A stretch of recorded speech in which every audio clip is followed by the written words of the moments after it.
ada orang yang sudah tua tapi buta huruf, dia kan tetap aja bodoh. Nah, saya kasih tahu Anda supaya Anda memahami. Jangan sampai Anda nggak apa-apa buta huruf, yang penting nggak cacat. Iya, kalau nggak apa-apa kalau Anda bilang itu cacat atau apapun itu. Yang penting sekolah orang buta huruf pun nggak apa-apa, yang penting nggak cacat. Yang penting jangan bodoh, tua tapi bodoh Betul. Tidak apa-apa bodoh, yang penting sempurna di dunia ini, tidak cacat. Ya, lanjut. Kapan kita diskusinya? Tidak cacat pun nggak masalah ya, seperti yang Anda katakan itu. Ya, yang penting jangan tua tapi bodoh ya. Silakan. Oke, tolong saya sampaikan sekali terakhir sebelum kita mulai. Yaitu apa? Dimana kalau Anda Islam silahkan pindah di sini, kalau Anda kafir atau penyesat Kristen silahkan pindah ke sana. Jadi Kristen tempat Anda bukan di sini, biarkan Islam sendiri yang mengangkat algoritma penayangan saya. Dan kalau ada Islam di sana yang tapping artinya Anda juga mengangkat algoritma penayangan dia. Jadi makanya di PK itu ada namanya PK biar kembali ke tempatnya masing-masing. Jadi kalau masalah kafir-kafir yang kayak begini yang udah santai-santai gitu. Dulu ya. Jadi kayak gimana kapan? Terima dulu ya. Ini refresh dulu, santai.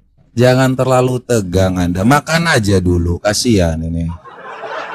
Dari tadi naik-naik langsung mau nantang. Iya. Ayo. Kapan? Udah mulai, kapan mulainya? Belum. Satu match dulu ya. Kan 5. Gitu. Oke. Kasihan sekali. Makanya kalau orang ngomong dengar deh, jangan mulut lebih cepat daripada otak. Anda makan aja dulu, masa diskusi makan lagi, kasihan. Songkarmu coba disetting, terlalu murah kayak songkarmu, yang begini dong, yang kenceng. Aduh. Ya karena kamu berusaha, saya ajarin, maksudnya saya nggak kedengeran suaranya, suara ketawanya nggak kedengeran. Kalah medis. Ini mau pakai tua ya. Biasa aja, yang penting tuh gini deh. Ya, kalau lu hanya mau pamer di sini ya, jangan depan gua lah. Ya, kalau hanya mau pamer gak usah depan gua lah. Enggak, saya nggak pamer depan Anda, saya cuma bilang. Saya nggak kan bilang suaranya, saya minta gedein suaranya biar kedengeran suara begini. Gitu loh. Itu doang. Santai. Ya, tap layar ya teman-teman ya, share ya. Kasihan sekali nih kualitasnya, hanya pamer soundcard. Coba pamer tuh yang lain. Kalau mau besar-besar pun kita bisa ketawa besar. Nah gitu dong. Aduh, makanya minta digedein. Nah, enggak. Makanya saya minta digedein biar kedengeran pas lagi ketawa, biar nanti saya bisa saya bisa counter dengan ketawa-ketawa juga gitu. Kalau sama seperti Edi secara diskusinya. Baru pamer. Kalau sama kayak Edi diskusinya ada begini-begini gitu. Ini hanya modal tua ya sekarang ya. Udah nggak bisa lagi apa-apa, hanya modal suara. Ya, makan dulu deh, makan. Jangan santai sambil makan kan enak, nyemil kan.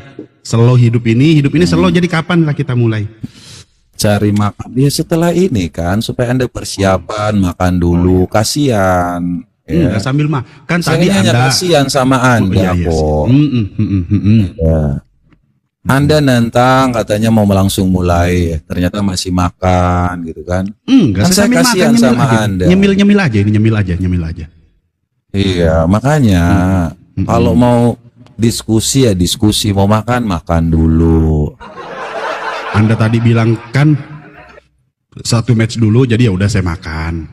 Enggak makan sih, nyemil. Ya, makanya saya lihat Anda tadi waktu kita ngomong ngemil, makan, kan kasihan ini.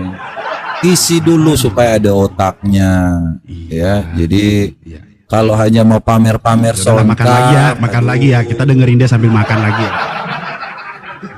Iya, oke ya teman-teman semua, nih satu lagu dulu buat teman-teman semua. Oknum tapi banyak. Setiap melihat sosial media, berita bubarin orang beribadah, alasannya tidak punya izin.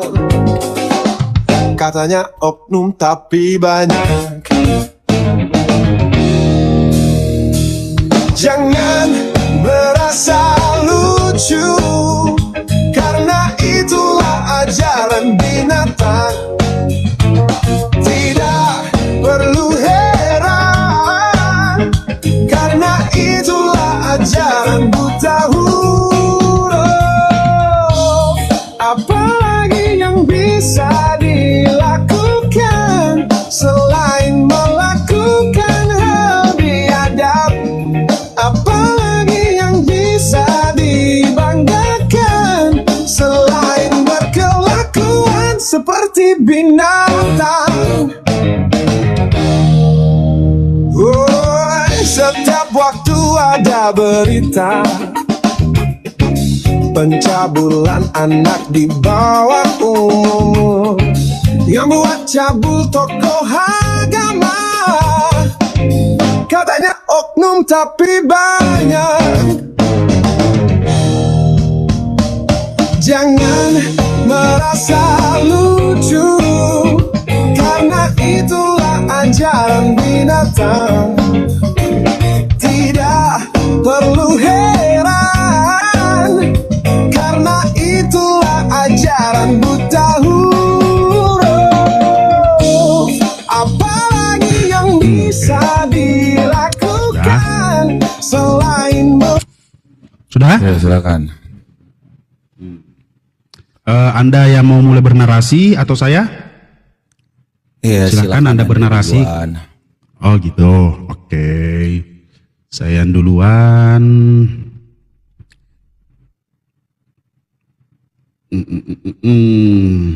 Oke, teman-teman semuanya, assalamualaikum warahmatullahi wabarakatuh. Langsung saja kita malam ini bertemu dengan Mata Pisau, nama akunnya. Oke, kita tidak usah bernarasi panjang lebar, langsung saja kita bacakan di mana Al-Qur'anul Karim tentang tema malam ini adalah peran iblis dalam agama. Oke, otomatis di sini perang iblis dalam Islam dan perang iblis dalam Kristen. Untuk memahami iblis seperti apa, kita merujuk kepada Al-Quran, di mana Al-Quran, iblis adalah para pemimpin, para setan yang durhaka dan diusir dari surga karena menolak perintah Allah untuk sujud kepada Nabi Adam. Kisah iblis dalam Al-Quran terdapat dalam beberapa ayat seperti surah Al-Baqarah ayat 34, Al-A'raf ayat 11, dan Al-Hijr ayat 31 dan 32. Iblis digambarkan sebagai makhluk yang sombong dan ingkar terhadap perintah Allah serta berusaha menyesatkan manusia. Penolakan untuk bersujud salah satu contoh di mana iblis menolak perintah Allah untuk bersujud kepada Nabi Adam dengan alasan bahwa ia diciptakan dari api dan lebih mulia daripada Adam yang diciptakan dari tanah. Sifat sombong dan angkuh, penolakan iblis ini menunjukkan sifat sombong dan angkuhnya yang menjadi ciri khasnya. Tujuan penyesatan manusia, iblis berjanji kepada Allah untuk menyesatkan manusia dan akan berusaha menggoda mereka dari segala penjuru. Peringatan bagi manusia, kisah iblis di dalam Al-Quran menjadi peringatan bagi manusia agar tidak mengikuti kesombongan dan godaan setan serta senantiasa taat kepada Allah. Dan kita jelaskan di mana di dalam Al-Quran asal usul iblis, meskipun di dalam Al-Quran tidak disebutkan secara eksplisit. Beberapa ulama menjelaskan bahwa iblis berasal dari golongan jin yang diberi kedudukan tinggi di sisi Allah sebelum akhirnya membangkang. Dalam Islam, jin, iblis, dan setan memiliki perbedaan. Jin adalah makhluk Allah yang diciptakan dari api dan bisa beriman atau kafir. Iblis adalah pemimpin jin yang durhaka dan menolak sujud kepada Adam sehingga dikutuk oleh Allah. Setan di sisi lain bukanlah senantiasa tersendiri, melainkan sifat. Jadi setan itu adalah sifat ya, melainkan adalah sifat yang atau perilaku jahat yang berasal dari jin maupun manusia yang menjauhi kebenaran. Perbedaan antara jin, iblis, dan setan di mana jin makhluk gaib yang diciptakan dari api memiliki kebebasan untuk memilih antara iman dan kufur. Seperti halnya manusia, manusia sebagian jin beriman dan menjadi muslim, sebagian lagi kafir dan menjadi setan.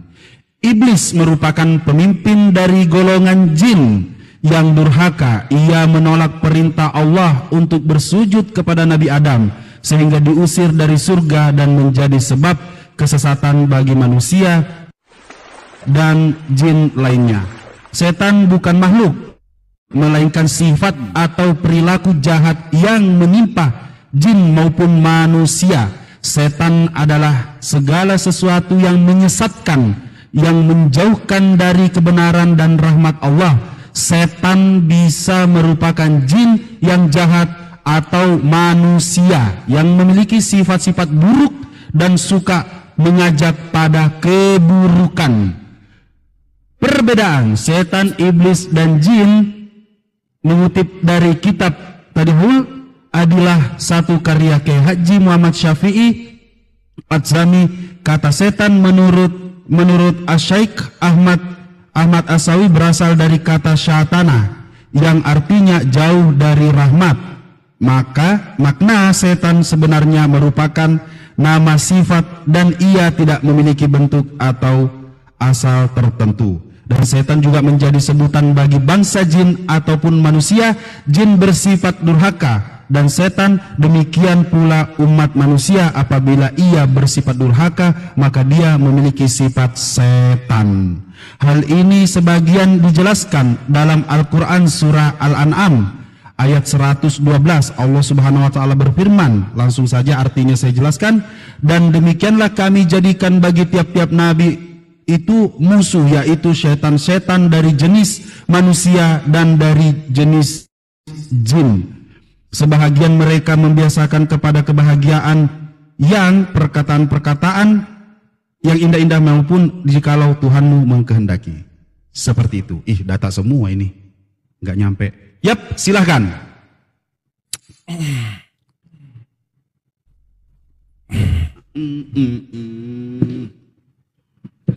Baik ya, puji Tuhan ya, hari ini kita dapat diskusi lagi teman-teman semua dengan teman-teman dari Muslim, dan shalom untuk teman-teman semua yang udah bergabung ya. Puji Tuhan ya, kita hadir di sini dan kita dapat menyampaikan ya kepada siapapun, karena memang firman Tuhan itu adalah kebenaran dan hidup. Jadi kita di sini untuk menyampaikan tentang kebenaran teman-teman, dan apapun yang kita sampaikan ya itu pasti sesuatu hal yang namanya tentang kebenaran itu harus absolut teman-teman. Jadi kalau ada yang ditanya ya, jadi temanya nih tadi teman Muslim ini Ar-Rasyid menyatakan bahwa apa fungsi iblis ya dalam setan ya dalam agama ya, apa gimana? Saya lupa ya. Peran iblis ya dalam agama. Ya.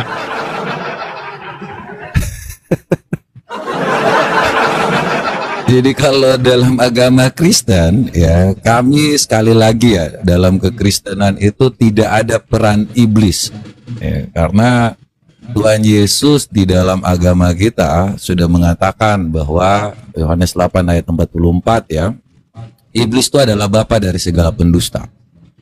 Ya, ketika waktu 43 dikatakan, apakah kamu tidak mengerti bahasaku sebab kamu tidak dapat menangkap firmanku. Ya, jadi Tuhan Yesus katakan bahwa iblislah yang menjadi bapamu dan kamu ingin melakukan keinginan-keinginan bapamu. Ia adalah pembunuh manusia sejak semula dan tidak hidup dalam kebenaran, sebab di dalam dia tidak ada kebenaran. Apabila ia berkata dusta, ia berkata atas kehendaknya sendiri, sebab ia adalah pendusta dan bapa dari segala pendusta. Jadi kalau iblis dikatakan di sini adalah pembunuh manusia sejak semula. Ya, makanya ketika waktu manusia jatuh ke dalam dosa itu dibuat oleh iblis, itu direncanakan oleh iblis. Ya, jadi buat teman-teman semua, apa peran iblis dalam agama kita? Tidak ada ya. Ketika waktu iblis-iblis ini yang datang ya, yang namanya mengganggu orang di Gerasa. Ini kalau kita lihat ya. Jadi kalau peran iblis itu tidak ada, ya, kecuali manusia itu menjauh dari Allah, ya. Jadi ada orang roh jahat nih, lalu mendaratlah Yesus dan murid-muridnya di tanah Gerasa. Setelah Yesus naik ke darat, datanglah seorang laki-laki dari kota itu menemui dia. Orang itu dirasuki oleh setan-setan yang sudah lama tidak berpakaian dan tidak tinggal di dalam rumah, tetapi dalam pekuburan. Ketika ia melihat Yesus, ia berteriak lalu tersungkur di hadapannya dengan berkata dengan suara keras, "Apa urusanmu denganku, hai Yesus, anak Allah yang maha tinggi? Aku memohon kepadamu supaya engkau jangan menyiksa aku." Jadi iblis di sini melihat Tuhan Yesus saja, iblis langsung tersungkur dan dia tahu bahwa Yesus itu adalah anak Allah yang maha tinggi. Ya, Yesus belum ngapa-ngapain pun, iblis sudah tahu bahwa Yesus ini adalah anak Allah yang maha tinggi. Makanya ketika waktu Yesus pun setelah dibaptis, Yesus berpuasa, itu iblis tahu nih ada suara dari surga mengatakan, "Inilah anak yang kukasihi, kepadanya aku berkenan." Iblis mau mencobai Yesus. Jadi kalau dalam peran agama, ya, tidak ada setan yang ada kontribusinya dalam agama kekristenan, karena Allah itu kasih. Dan kebenaran itu pasti bertentangan dengan yang namanya dusta. Ya. Jadi orang-orang yang berdusta, maka Allah pun tidak akan mau untuk supaya beserta dia. Ya. Karena kita dipenuhi oleh Roh Kudus, makanya hal yang namanya kebenaran itu, Roh Kudus itu tidak pernah mengenal yang namanya kesesatan. Jadi kalau segala sesuatu yang sudah tidak lagi bersama Roh Kudus, maka iblis itu bisa datang, bisa pergi kepada teman-teman semua, bisa menghampiri, bisa dirasuki. Teman-teman bisa contoh saja ya, kalau ada orang yang diberikan Roh Kudus setelah dibaptis, dia tidak akan kesurupan. Jadi itu bukan atas dasar apa-apa, tetapi itu memang iblis lah, karena iblis adalah bapa dari segala pendusta. Mungkin itu dulu demikian ya, karena tidak ada peran iblis dalam agama kekristenan, karena Kristen adalah kebenaran dan kebenaran itu adalah kasih. Demikian yang dapat saya sampaikan. Silakan. Oke, jadi Rusnya langsung bertanya ya, atau Anda mau bertanya dulu silakan, atau gimana? Iya silahkan, kita langsung aja, Anda lagi kan. Oke, siap.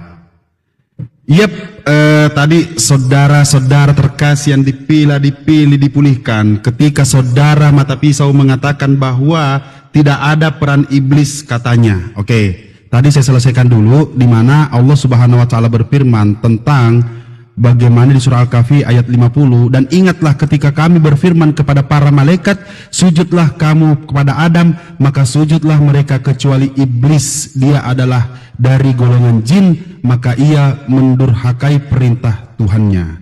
Begitulah sifat iblis, begitulah iblis yang memiliki sifat setan.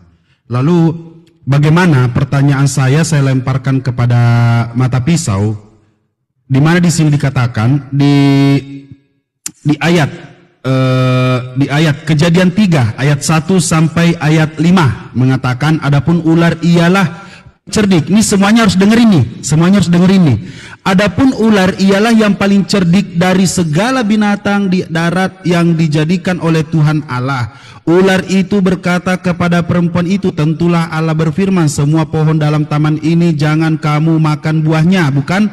Lalu sahut perempuan itu kepada ular itu, buah pohon dalam taman ini boleh kamu makan, tetapi tentang buah pohon yang ada di tengah-tengah taman, Allah berfirman, jangan kamu makan atau raba buah itu, nanti kamu mati.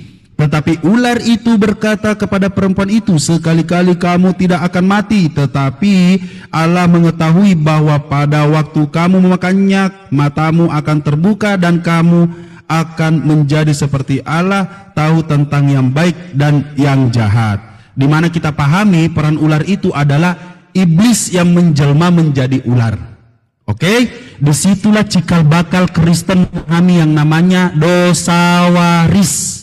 Dosa waris turun karena ada yang namanya iblis menggoda Hawa sehingga Adam tergoda, maka turunlah dosa waris. Next, belum masuk pertanyaan. pada saat Yesus datang di muka bumi ini mau memutuskan yang namanya dosa waris dengan cara apa? Dengan cara disalibkan. Dengan cara disalibkan. Nah, di mana ternyata ceritanya di dalam Biblos mengatakan bahwa Yesus ini ternyata kabur alias sembunyi. Ternyata di Yohanes 13 ayat 2 mengatakan ketika mereka sedang makan, iblis telah membiasakan rencana dalam hati Yudas, membisikkan rencana dalam hati Yudas anak Simon untuk menyerahkan Yesus. Oke? Pahami dulu penjelasan saya, di mana awal mula manusia turun di muka bumi ini disebabkan oleh yang namanya iblis. Iblis yang menggoda Hawa sehingga Adam tergoda, turun dosa waris. Oke, turun dosa waris. Lalu dosa waris ini harus diputuskan atau di apalah namanya itu. Lalu datang yang namanya Yesus. Yesus ini sebagai Tuhanmu. Nah, ketika dia sembunyi, datang Yudas. Yudas dipengaruhi oleh iblis. Sehingga apa? Sehingga Yudas ini menunjukkan di mana lokasinya Yesus. Nah, tadi Anda mengatakan tidak ada peran iblis. Maka silahkan jelaskan kepada saya apa maksud dari ayat, yaitu cikal bakal Kristen adalah bagaimana iblis bekerja. Lantas bagaimana dikatakan bahwa tidak ada peran iblis? Nah, bagaimana Anda bisa menjelaskan hal ini kepada saya? Coba nanti Anda bisa jelaskan, karena di Lukas 22 nomor 3 juga mengatakan, maka masuklah iblis ke dalam Yudas yang bernama Iskariot, seorang dari ke-12 murid itu. Lukas 22 ayat 3. Ayat-ayat ini menggambarkan bagaimana iblis memasuki Yudas dan bagaimana Yudas mencari kesempatan untuk menyerahkan Yesus. Lalu Matius 26 ayat 14 sampai 16. Di situ ayatnya menceritakan tentang Yudas yang bersepakat dengan imam-imam kepala untuk menyerahkan Yesus dengan imbalan uang. Yohanes 13 ayat 27.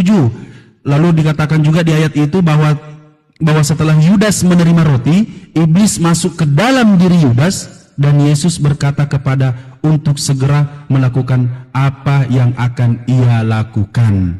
Jadi kalau Anda mengatakan tidak ada perang iblis, tolong jelaskan atau jawab pertanyaan saya, apa jadinya kalau iblis yang menggoda Hawa sehingga Adam tergoda, lalu durung dosa waris, datang Yesus menebus dosa, dia sembunyi, ada Yudas yang dipengaruhi iblis. Pada mulanya iblis, pada akhirnya iblis. Nah, silakan. Baik. Oke ya. Ini agak feedback sih ya. Jadi kalau apa di mute aja nanti. Ya, tadi kita sudah mendengar ya dari Kejadian 3 ayat 5 dan tadi memakai Yohanes ya. Yohanes 13 ayat 27 ya.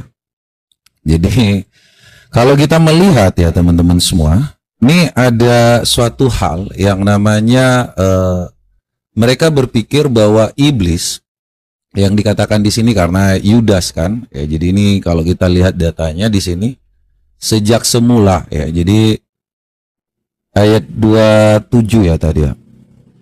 Nah, ini sesudah Yesus. Jadi iblis ini memang sejak semula ketika waktu Tuhan Yesus datang ya, iblis tuh tahu bahwa Yesus tuh anak Allah yang maha tinggi.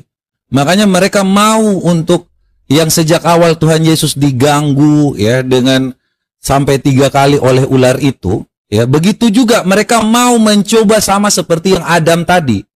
Ya, ketika waktu di Taman Eden. Tetapi karena iblis adalah bapa dari segala pendusta, ya, iblis nih dia nggak punya kuasa apa-apa, teman-teman. Jadi mereka boleh berkata iblis itu punya kuasa, tetapi iblis itu hanyalah bapa dari segala pendusta. Iblis mencoba supaya membuat Yesus ini seperti Adam.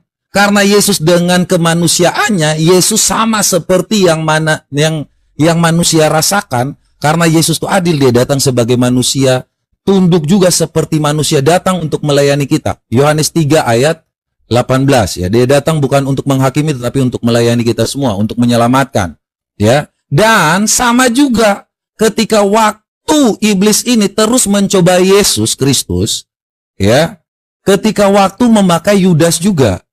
Ya, karena sudah tidak bisa langsung mengatakan kepada Yesus dengan segala dusta bahwa akan menjanjikan segala sesuatu yang namanya dunia ini, ya, dia memakai yang namanya Yudas ini. Makanya Yudas ini dirasuki oleh iblis, ya, kemudian dia merasa bahwa uang ini 30 keping perak ini sangat berharga, ya.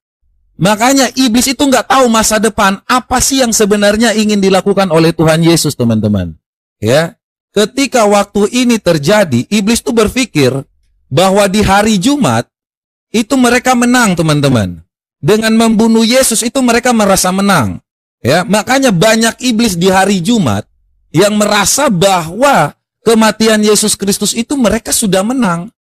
Tetapi dia nggak tahu bahwa Tuhan Yesus itu tujuannya mati untuk pergi ke kerajaan maut dan mengambil kunci kerajaan maut, kemudian bangkit pada hari yang pertama, yaitu hari Minggu, teman-teman. Ya, makanya kita dapat yang namanya keselamatan yang kekal itu dari Tuhan Yesus, karena kita pun beribadah di hari Minggu, karena kita merasakan yang namanya kemenangan di situ. Dipikir hari Jumat ini iblis yang menang, padahal hari Minggu Tuhan Yesus bangkit dan terangkat ke surga, dan mereka pikir disitulah kekalahan iblis. Makanya setelah kemudian hari, iblis mau memutarbalikan fakta supaya jangan sampai Tuhan Yesus itu dikatakan bahwa dia tidak mati. Karena iblis malu di situ, teman-teman. Iblis adalah bapa dari segala pendusta, dan dia malu ketika waktu ternyata rencana Tuhan itu berbeda dengan apa yang ingin dilakukan oleh iblis. Iblis tahu bahwa di hari Jumat itu mereka sudah merasa malu. Ya, Tuhan Yesus itu ternyata bangkit. Anak Allah yang Maha Tinggi itu ternyata tidak tunduk dengan yang namanya maut. Makanya disitulah kita dapat diselamatkan. Yohanes 3 ayat 17 ya. Dia datang untuk menyelamatkan umatnya, bukan untuk menghakiminya. Ya, bukan untuk datang menghakimi kita semua. Ya, jadi itulah yang Tuhan Yesus rencanakan dalam kehidupan kita. Dia merencanakan Tuhan mendatangkan kebaikan bagi kita yang mengasihi Dia. Bukan yang namanya iblis ini turut beserta. Tidak ada. Iblis boleh berpikir. Iblis tidak tahu tentang masa depan. Iblis tahu tentang masa lalu, tetapi iblis tidak tahu tentang masa depan. Makanya iblis begitu tidak menginginkan yang namanya suatu hal Tuhan Yesus itu mati, bangkit, dan terangkat ke surga. Nah, beda dengan yang namanya umat-umat dari Islam ini. Coba kita sudah katakan bahwa iblis itu berdusta, boleh berdusta dalam 3 hal. Saya ingin tahu ya, dalam bangsa jin ini, ya, ini ya, cepat aja saya bukakan dalilnya. Apakah si nabi ini bekerja sama dengan iblis dalam Sunan Abu Daud 35 ketika mereka melarang yang namanya memakai, ya, Sunan Abu Daud 35 aja. Ya, ini apakah si Muhammad ini bekerja sama dengan iblis atau jin atau bangsa jin ketika menyuruh umatnya untuk melarang umatnya melakukan bersih tinja atau cebok tanpa memakai yang namanya tulang, tanpa memakai yang namanya arang. Ya, ini baca aja Sunan Abu Daud 35. Apakah Muhammad melakukan kerjasama dengan bangsa jin atau iblis? Karena Anda tadi sudah mendefinisikan iblis dan bangsa jin itu seperti apa. Dan kita nggak pernah tahu ini bangsa jin ini yang menyesatkan atau gimana. Silakan. Ya, ini Sunan Abu Daud 35 ya. Apakah ini kerjasama? Silakan.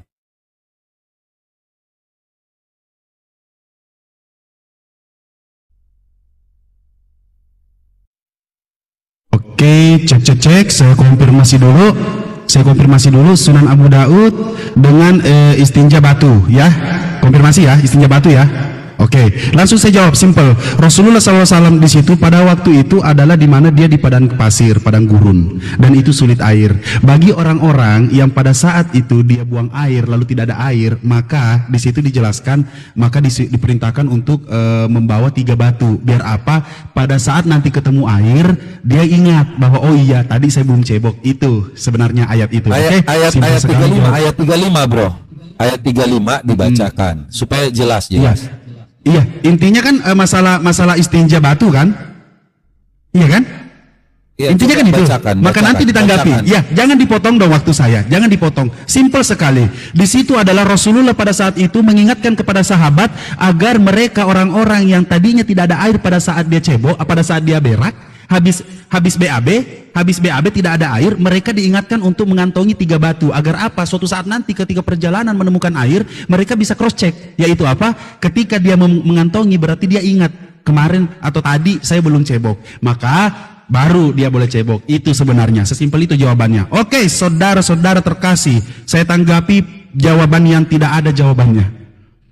Saya bertanya, sebenarnya gampang sih. Kan tadi narasi Anda yang saya dengar adalah tidak ada peran iblis. Coba bayangkan kalau nggak ada iblis, Tuhanmu nggak disalibkan, Tuhanmu nggak menyelamatkan siapa-siapa. Coba kalau nggak ada iblis, nggak ada dosa waris. Itu gitu loh. Itu aja. Lalu dimasuk-masukin tentang dusta apa segala macam, dusta karena pendusta kemenangan hari Jumat atau apa segala macam. Bung, ingat Bung, Roma 3 ayat 7. Tetapi jika kebenaran Allah oleh dustaku semakin melimpah bagi kemuliaannya, mengapa aku masih dihakimi lagi sebagai orang pendosa? Itu kata Paulus.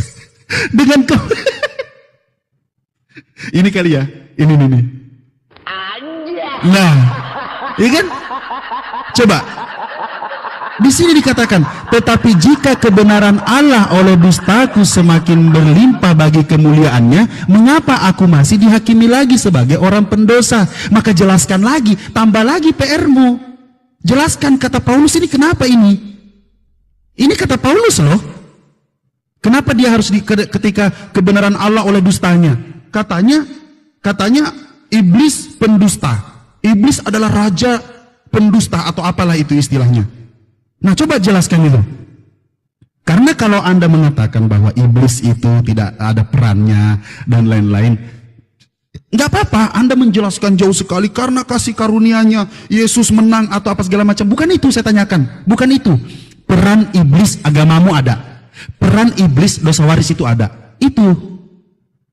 Nah, coba jelaskan kepada saya bisa tidak gitu. Biar ada runutannya. Jadi minimal jujur bahwa oh iya benar, Kristen itu ada karena adanya kerja iblis. Karena iblis lah yang bekerja. Entah itu iblis nanti salah paham, kecewa atau apapun itu bodoh amat. Yang penting kan iblis. Kan begitu. Nah, saya ulangi lagi jawabannya tadi. Kalau masalah cebok itu, apapun itu, yang saya langsung katakan pada saat itu air nggak ada. Pada saat perjalanan jauh tidak ada air di padang gurun. Kan kadrun nih, ya kan? Kadrun, ya kan? Di padang gurun. Ya kan? Nah, tidak ada air. Yang buang air pada saat itu diperintahkan oleh Rasulullah untuk mengkantongi 3 batu. Jadi nanti kalau sudah ketemu air, baru lihat nih. Oh ya ternyata gua belum cebok. Gitu kata Rasulullah. Seperti itu tujuan dari hadis itu. Tetapi coba Anda jelaskan bagaimana ketika Anda mengatakan, oke, memang Kristen itu ada karena peran iblis yang begitu sempurna. Peran iblis yang begitu sempurna karena ingat, iblis menggoda Hawa sehingga Adam tergoda, maka turunlah yang namanya dosa waris. Yesus datang menebus dosa waris karena kedagingannya, dia ketakutan. Tetapi kenapa ketakutan itu bisa ditemukan? Dengan cara iblis lagi nih yang bekerja nih. Iblis yang membisiki Yudas. Sehingga apa? Sehingga Yudas menjual Yesus dengan perak emas. Tepuk tangan buat Tuhan. Begitu. Maksud saya, ada tidak entitas di luar iblis yang berperan penting? Adanya Kristen dari konsep-konsep ini. Karena raja pendusta, Roma 3 ayat 7. Begitu. Silakan saudara.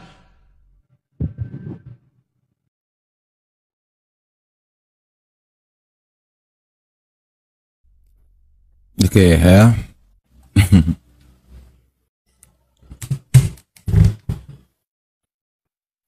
Baik. Ya. Jadi ini memang kalau sulit ya, kalau memang ada iblis dalam peran agamanya, ya pasti dia akan mencoba untuk supaya menyamakan. Jadi dia coba untuk supaya kita juga ada peran iblis dalam agama. Kita tidak ada yang namanya peran iblis.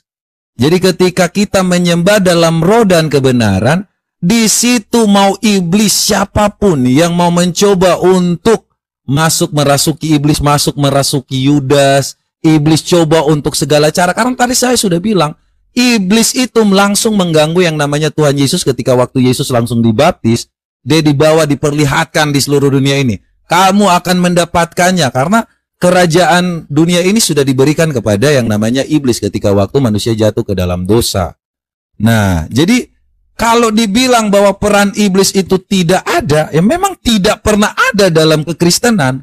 Kami menyembah dalam roh dan kebenaran. Sekali lagi, kalau ada hal yang tidak benar, itu berasal dari iblis. Karena iblis adalah bapa dari segala pendusta.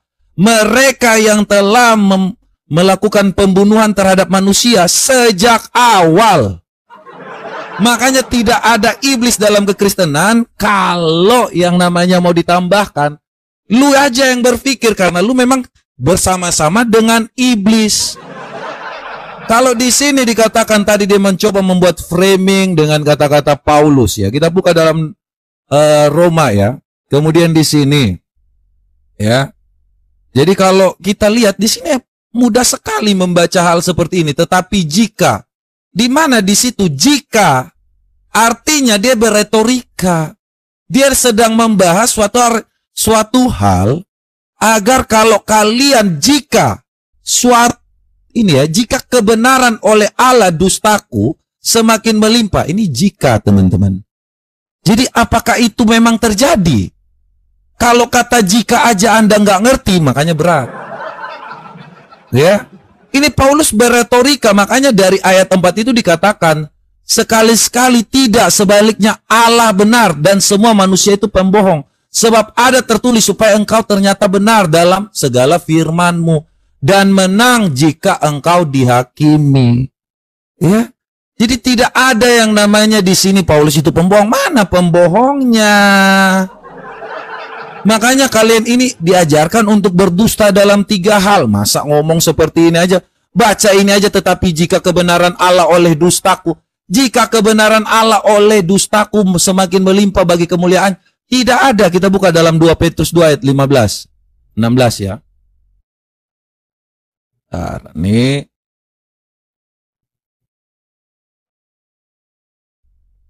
Mana nih? Tadi. Oke. Oke, ini karena kita membuang waktu, ya, jadi nanti itu sudah terjawab ya kalau untuk hal seperti itu karena 2 Petrus 2 ayat 15 dan 16 ya. Jadi kalau saya ini kalau bertanya, terus dia seenak jidatnya ngomong tentang bersih tinja dengan 3 batu ini, dia nggak menjawab apa-apa ya. Dia nggak ngomong apa-apa. Di mana di sini hubungannya dengan 3 batu? Di sini Sunan Abu Daud mengatakan, telah datang utusan dari bangsa jin kepada Muhammad. Nih baca dek. Ya Allah, ini gimana sih? Utusan dari bangsa jin, seraya wahai Muhammad, laranglah umatmu untuk bersetinja dengan tulang atau kotoran binatang atau arang.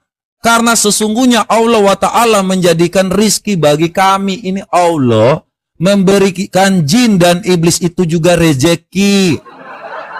Dan Muhammad bekerja sama dengan iblis untuk melarang umatnya. Ya dengan cebok. Jangan cebok pakai yang namanya arang. Apakah di sini di dalam keislaman memang ada kerjasama antara bangsa jin dengan yang namanya Muhammad? Dengan yang namanya iblis. Karena kalau kita membaca dalam suatu hadis ya, di sini kalau dikatakan bahwa nih ya, setan itu udah masuk Islam. Apakah setan ini? Bentar, kita buka ini. Sunan Nasai 3898. Ya. Ini kan ada setan masuk Islam. Apakah setan ini? Nah, saya mencari Rasulullah SAW, kemudian ya memasukkan tanganku pada rambutnya. Kemudian beliau bersabda, telah datang kepadamu setanmu. Kemudian saya katakan, apakah beliau memiliki setan? Beliau bersabda, benar. Tetapi Allah telah membantuku menundukkan sehingga ia masuk Islam.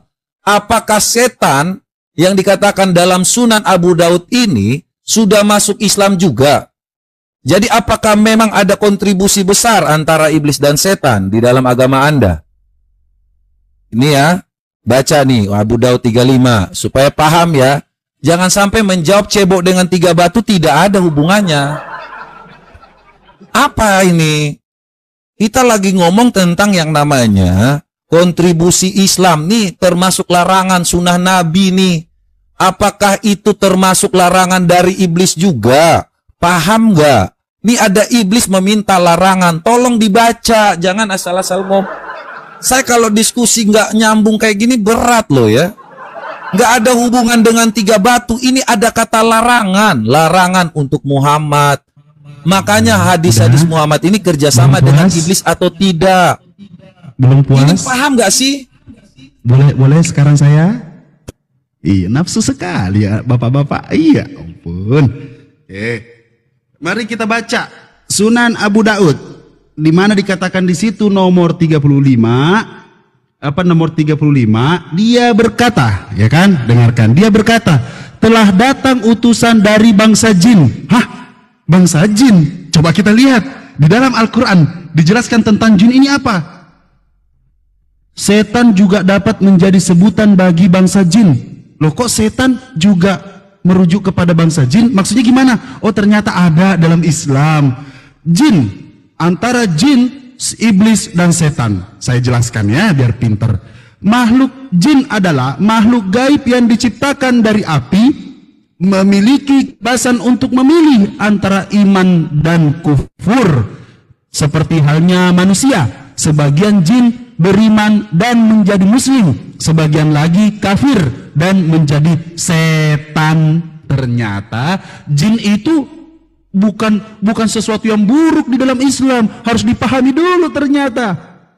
Bagaimana dia bisa buruk? Mari kita lihat.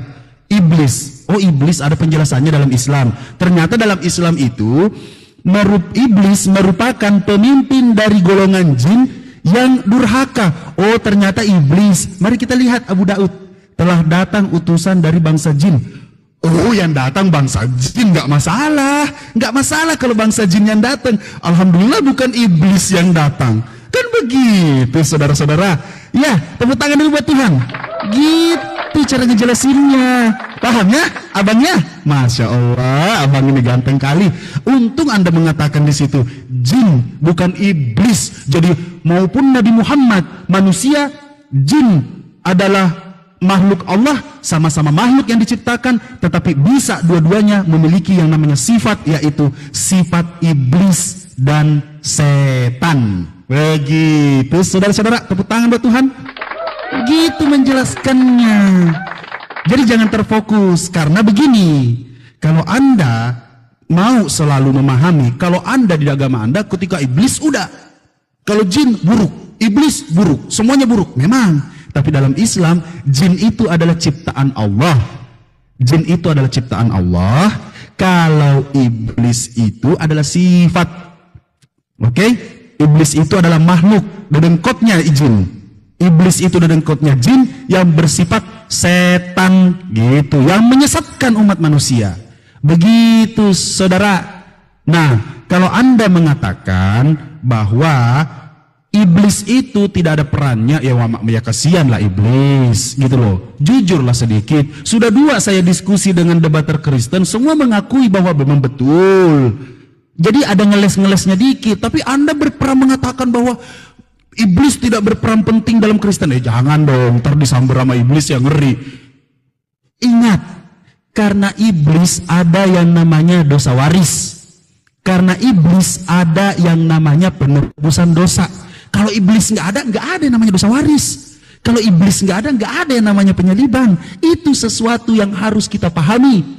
Wahai saudara-saudara terkasih, yang utamanya Kristen, pahami. Yang mengawali namanya dosa waris itu iblis. Tidak ada konsep ketuhanan di luar Islam kecuali Kristen yang memiliki konsep awal mulanya dari Adam, dosa waris. Kenapa nih Tuhan bisa menjadi manusia? Karena kasih karunia Allah Bapa telah mengaruniakan anaknya sehingga bla bla bla bla bla bla. Tepuk tangan buat Tuhan. Karena apa? Karena iblis yang berbuat sesuatu lalu turunlah dosa waris. Lalu apa? Lalu iblis yang menunjukkan tempat kedagingan Yesus yang ketakutan disalib. Yesus manusia biasa, iya, dia juga Tuhan, dia juga Nabi, dia juga Rasul, kata-kata debater yang lain tuh, ya kan? Tetapi kemanusiaannya takut disalibkan. Maka dari itu dia, yaitu Yesusmu, Tuhanmu, takut. Lalu datanglah yang namanya Yudas. Siapa yang mendatangkan Yudas? Sibilisis lagi nih yang mendatangkan. Begitu, lalu dikatakan oleh karena dustaku semakin melimpah kemuliaannya. Si tiba-tiba Paulus berroterika.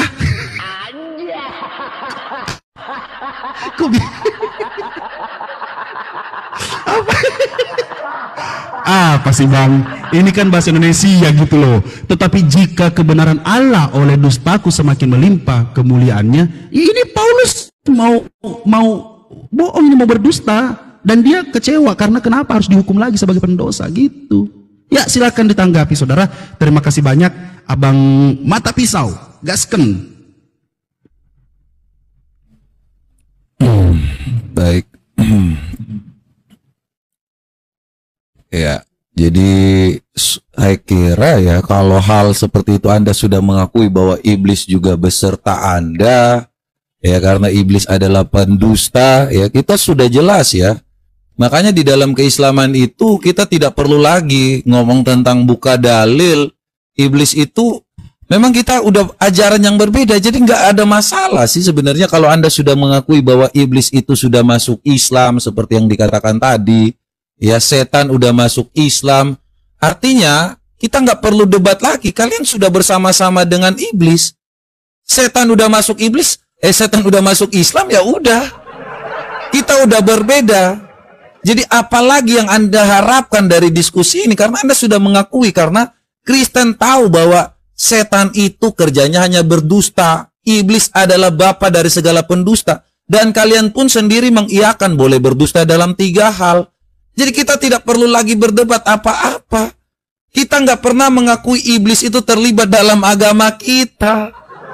Iblis itu diusir oleh setan tadi di roh jahat ya. Lukas 8 ayat 28. Jadi ngapain kita harus diskusi lagi kalau Anda sudah mengakui bahwa peran iblis dalam agama Anda. Makanya iblis adalah bapa dari segala pendusta, ini sudah benar. Ya, kalau kita lihat di dalam Sahih Muslim, ya. Ini 5032 ya. Jadi di sini ini jangan sampai Allah pun adalah iblis loh, ya. Jadi kita lihat di sini coba. Bentar ya, ini langsung dibacakan aja cepat.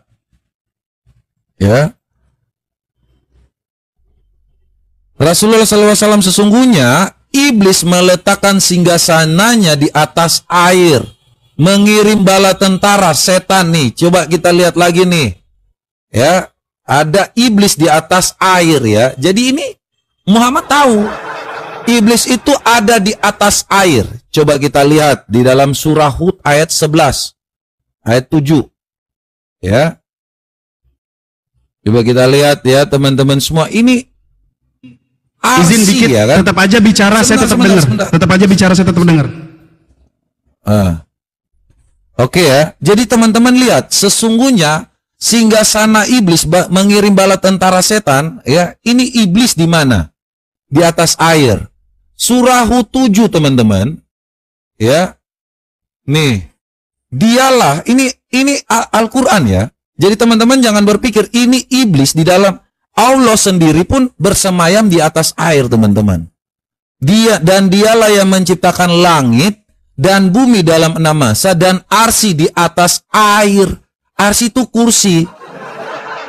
Hud 7 hubungannya dengan iblis pun sama-sama. Ya. Ini dalam Sahih Muslim jelas. Sesungguhnya iblis meletakkan singgasananya di atas air. Teman-teman baca aja yang simpel aja. Jadi makanya kalau kita sudah berbeda, Anda dengan yang namanya iblis, Anda pun saya kira dari tadi sudah sama lah ya. Menyatakan bahwa apapun yang Anda lakukan pasti bersama-sama dengan iblis. Boleh berdusta ya dalam 3 hal. Dan ajaran Anda pun itu berbeda dengan saya ketika dengan berdustanya mengatakan bahwa Yesus itu tidak disalibkan, itu dusta. Secara fakta sejarah, bangsa Israel yang tidak mengakui Yesus adalah Tuhan dan Juru Selamat, mereka juga menerangkan hal yang sama. Orang Tacitus, ya Basilides, menerangkan hal yang namanya Yesus mati, bangkit, dan terangkat ke surga. Satu-satunya yang mengarang cerita, ya bahwa Tuhan Yesus itu tidak mati, bangkit, dan terangkat ke surga hanya di dalam Islam. Jadi sama aja nih ya, kita baca aja sih sesimpel ini. Sahih Muslim 5032, ya, iblis meletakkan singgasananya di atas air. Ini Allah pun sama, teman-teman. Ya, dan dialah yang menciptakan langit dan bumi, dan di atas air, ini singgasananya, arsinya di atas air. Surat Hud ayat 7. Jadi kalau kalian kerjasama dengan iblis, ya sudah selesai. Apalagi yang kalian bisa mau sampaikan, kita udah berbeda. Apalagi yang bisa kita harapkan dari yang kalian mengharapkan iblis, Allah berada di atas air, iblis berada di atas air. Jangan-jangan iblis ini adalah Allahmu. Ya, jadi baca Sahih Muslim 5032 dan Hud ayat 7 ya, surah Hud QS 11 ayat 7. Jadi kita memang berbeda, Tuhanmu berbeda, Tuhan saya berbeda. Kita berdasarkan kebenaran, Anda berdasarkan dusta.